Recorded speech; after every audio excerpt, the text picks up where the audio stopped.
Rockets, the race of the Chinese to achieve the successes of Musk and Bezos.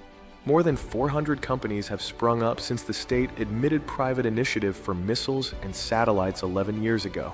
A failure can be the prelude to a great victory, a phrase that comes very close to an oxymoron, but which well represents what happened to land space. The Chinese private space company that, a few days ago, tried, unsuccessfully, to launch a rocket and bring the first stage back to Earth to reuse it.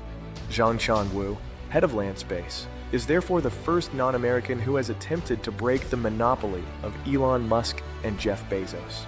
The other Chinese private that will try shortly, with its space pioneer industry, is Kong Yonglai. They are decidedly little-known names in the West compared to Elon Musk and Jeff Bezos, but things could soon change. The two companies we have just mentioned are still far behind Musk's SpaceX and Bezos' Blue Origin, but China has taught us, in recent years, not to underestimate it and, as far as technology is concerned, to make giant strides with a speed unknown in the West. Just think of the invasion of Chinese cars that we see since the beginning of the year in our streets. The Red Dragon's failed attempts. The maiden flight, the inaugural launch from Mongolia of Landspace UK 3 ended with an explosion of the first stage in the return phase, while the second stage behaved as planned. For SpaceX, it has established itself decisively every time you learn from mistakes. And for their spaceship, the largest carrier rocket in the world, we have seen quite a few. Therefore, we can adopt the same criterion for the Chinese enterprise as well. But the two private entrepreneurs are only the spearhead of the more than 400 private companies, in the Chinese sense, that have literally sprung up like mushrooms in China in the promising space field since the State Council admitted private initiative in the missile and satellite sectors 11 years ago. To be clear, the number also includes the many prestigious universities and research institutions, which are also active, albeit with different tasks, in the upstream, midstream, and downstream fields.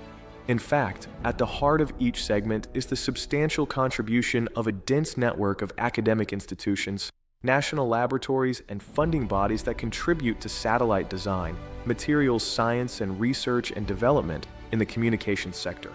A further peculiarity of this academic and research participation is that technological spin-offs are formed also in partnership with state or private operators, thus ensuring that scientific progress remains linked to the development of national capacities.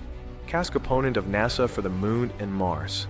In essence, in the 11 years of this particular liberalization, dozens and dozens of initiatives have been developed, of which little or nothing is said in the West, with sometimes positive results and sometimes not. And in any case today, there is a large number of companies that support the powerful CASC, China Aerospace Science and Technology Corporation, which is NASA's real opponent in the race for the Moon and Mars. CASC is the agency that mainly developed the suite of reliable and powerful Long March carriers.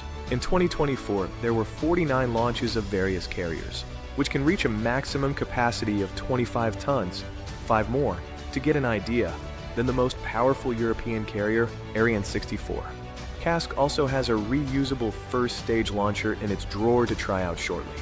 The overall scene is therefore changing, with a small series of alternatives to SpaceX's very successful Falcon 9, which currently remain the dominators of the launch market with over 100 per year.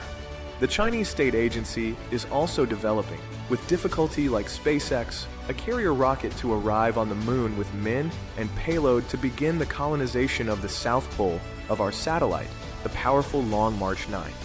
A state-built ecosystem on the horizon of the Chinese space plan. However, there is also the imminent launch of 2 Starlink-type constellations for civil and military use, and in this important case, the private carriers, if they continue to do well, will certainly be able to play their game. The ecosystem built by the state, with a dirigiste spirit and strength, which sees the integration of the public with its large companies, not only CASC, and the private sector, travels within a well-defined, piloted and controlled overall geopolitical program. It is a turning point on the global scenario of the use of space, both civil and, increasingly, military, which we have perhaps not taken due account of in the West, and which makes us see today, definitively, that country as a significant force in the global space economy, second only to the United States, for the moment.